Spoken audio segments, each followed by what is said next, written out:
I thank you for the opportunity to speak tonight on the main problems associated with the issue of our last meeting's vote to approve the preliminary plat of Mossy Oak subdivision that offered 2 conditions. Since then, if my facts are correct, and I have no reason to believe that they are not, it is my understanding of this matter that our legal counsel agreed to a set of stipulations within a court-ordered consent judgment that were executed in your behalf as one of the 2 defendants in a lawsuit filed by the attorney representing the developer of Mossy Oaks. As we have already witnessed here tonight, one of the consent judgment stipulations proffered, an action well beyond my control,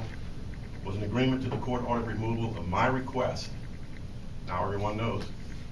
to reconsider the Mossy Oaks vote. This particular action, despite a local newspaper report that the consent judgment was executed in its entirety without your implicit consent, and my further understanding that you also did not personally remove the reconsideration item from our agenda as instructed by the court, begs, Mr. Chairman, not only an eventual definitive answer to the question just raised by a member of the public as to who specifically removed the reconsideration item from the agenda, and I thank you for answering that, and who would like to satisfactorily, explain to me why I am being deprived of what I believe would be my right to officially set the record straight on my voting performance in this matter, should reconsideration have been allowed. Nevertheless, as a result of not being allowed to officially reconsider the Mossy Oaks vote, I find myself in quite a quandary. How can I yet best set this record straight on my involvement in what I believe was a flawed Mossy Oaks vote attended at our last meeting, and I'll speak to this a little bit more later. Since reconsideration has now been removed from our agenda via an earlier adoption of tonight's proposed, quote-unquote, and now amended, quote-unquote, agenda, even though we will not be reconsidering or re-voting tonight on this issue, actionable events, I still wish to rise, figuratively at least, and speak on this matter to my fellow commissioners, to the public, and to all who will hear me. Hear me and hear me well. Mr. Chairman, as I indicated to you immediately after we met as a planning commission last month, indeed, the very night of January 12th, 2011, although my vote was cast on the prevailing side to approve Mossy Oaks at our meeting earlier that evening, due to what I believe were some unfortunate failures in parliamentary procedures, particularly misunderstandings, miscommunications, what would have been and should have been my judgment, and therefore my vote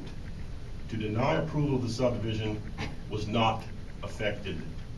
Please allow me to further elaborate here. As you, and I believe most other folks here now well know, considering my many previous requests that we more strictly adhere to Robert's Rules of Order as mandated in the Commission's bylaws, I have, for now over 30 years, operated in a professional environment as a university professor, wherein I served on scores and scores of committees that adhered to a much more structured and stricter use of Robert's rules than that used on the Planning Commission. Therefore, when the motion was made and seconded to approve Mossy Oaks with the 2 conditions, immediately followed by your correct restatement of the motion, I thought we were just entering into, quote-unquote, the debate, some folks would refer to this as the discussion phase of handling a main motion. Indeed, that's what I thought you were asking for. Any debate, motion amendments, etc., when you asked something to the effect of, quote, are there any objections, unquote. Instead, hearing only the objection of Mr. Kluot, obviously construed by yourself as a vote on the motion, and with no other immediate offerings by other commissioners, the gavel quickly went down as you announced the motion had carried.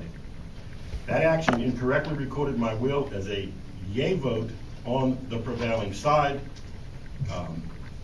I wish also to offer furthermore that I suspect, having since talked to many other commissioners about what happened, commissioners whose votes were also cast on the prevailing side, that others as well did not realize we were voting at the time.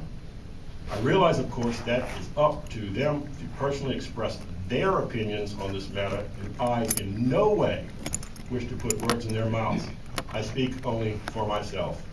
Nevertheless, the vote cast in my behalf by what unfortunately and hastily became an unexpected voice vote was so disturbing to me that my conscience began to immediately convict me were I to do nothing. This is why I requested the following day, via an email to yourself on January 13th, that you place the Mossy Oaks approval motion back on our next agenda for reconsideration, but what I believe, again, was a flawed vote.